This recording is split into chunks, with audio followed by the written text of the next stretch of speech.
Good morning, guys. It is a beautiful Tuesday morning. Outside it is just bright. We had an awesome sunrise. So I'm here continuing in Proverbs chapter 6, where it says from verse 6, take a lesson from the ants, you lazy bones. Learn from their ways and become wise. Though they have no prince or governor or ruler to make them work, they labor hard all summer, gathering food for the winter. But you, lazy bones, how long will you sleep? When will you wake up? A little extra sleep, a little more slumber, a little folding of the hands to rest. Then poverty shall pounce on you like a bandit. Scarcity will attack you like an armed robber. Now, this is a timely reminder. It's the beginning of the year and we seem to have all these goals set. I want to do this, I want to get this done, I want to whatever. Here Solomon's reminding us to take a look at the ants. Now most people might want to say these are tiny creatures, like what can I learn from them? But there's a lot to learn. He mentions the fact that they have no ruler or leader. Maybe got president and democratic council and teachers and bosses and supervisors and all these things, and sometimes it's still hard for us to do the work that we need to do. But he's saying here they have none of that, and yet they do what they have to do. They gather food in the summer to ensure that they're well taken care of in the winter.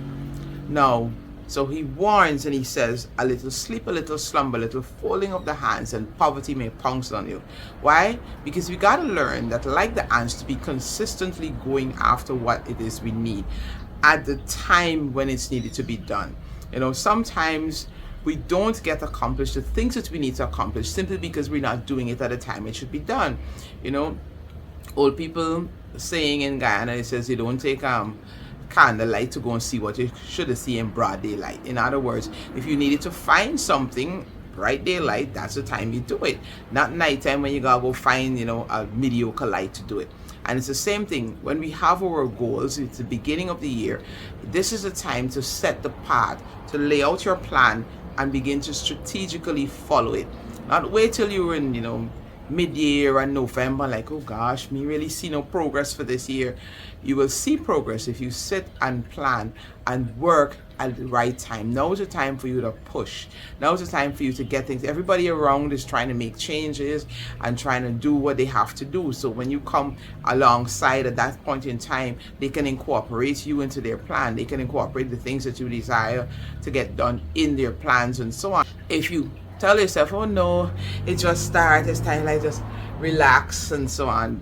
No, it won't get you far. You may very well miss the timing and then you have to come now at a later date. I mean, sometimes, a lot of times, God is merciful and He would still allow you to accomplish what it is you need to accomplish. However, you would have lost that time, and lost time is not something that you can gain back. You can't go back at the shop and say, hey, them past 3 months, give me them back, you know, look, $100,000. Can't happen, right? It doesn't mean that we mustn't rest, but we must learn to work in a time when we're supposed to work. That is what this is about. It's not about, oh, if you only sleep and if you only rest, then but pushing the work at the right time. If your church got, you know, prayer and fasting, asking God for direction, then you get on board. You know, not later on and you wonder, like, I wonder how. But you join that corporate fast or, you know, prayer and so on, and a lot of times you can tap into resources, heavenly resources that may not have been available to you otherwise. It's about doing the right thing, because he said poverty will pounce on you. Because what happens if you don't start setting your financial goals, if you don't start setting your career goals, if you don't start setting the goals and aspirations and going towards them, then when you catch yourself, it's like, oh shoot, I've lost, you know, finances in shambles and it's mid-year. You know, my goals are all over the place and it's mid-year. So I want to encourage us to take a lesson from the ants and work when we should work at the right time, push in the effort at the right time, so that those things can't come upon you unawares. You know, like what happened? You didn't work. It is another saying that we say, make hay while the sun shines. Again, about working at the right time. So let's push with the momentum that we have and the optimism that we have at the beginning of the year. push and start our goals and set a momentum, set a pace so that we can see those things beginning to unfold as the year unfolds. All right? That's my word of encouragement to you. Remember, God loves you and I do too. Be blessed. Have a wonderful Wednesday.